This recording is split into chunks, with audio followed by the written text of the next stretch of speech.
Ang daming hayop na nangangailangan ng tulong. Buti na lang at meron tayong mga kakampi.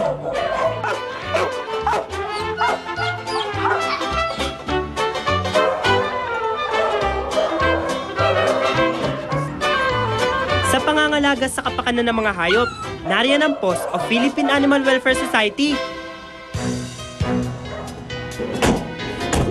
Kaya tayo nagre-rescue ni Jacob kasi ayaw na natin mag-suffer yung mga hayop, no? Ngayon nga raw, isang matanda at nanghihinang aso raw ang aming tutulungan. Jacob, actually malapit-lapit na dun tayo sa huli nating nakita yung aso. Saan po? Ayan na. Ayan na po ba yun? Oo. Malapit na tayo na. Wala, kawawa naman yung itsura niya. Oo. Kailangan daw na matinding pag-iingat sa paghuli sa pag-alagalang hayop dahil may ilap sila. Kaya naman may mga gamit ang post volunteers para sigurading safe ang rescuer at ang hayop na nare-rescue.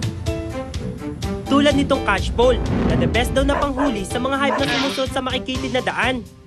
Pag umiikot-ikot na yung aso, kung napapansin mo, umiikot din to. Oo nga, no? So, hindi masasakal o hindi hihigpit yung tali sa leg ng aso.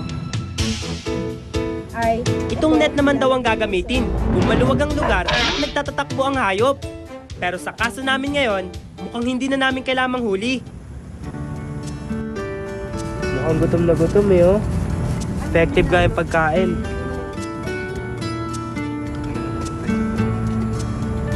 Tama na lang.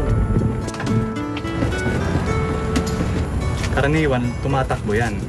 Saka papahirapan ka talaga na mahuli sila. So kakaiba lang talaga tayong asong nahuli natin kasi Sobrang amo niya. may tiwala pa siya sa atin.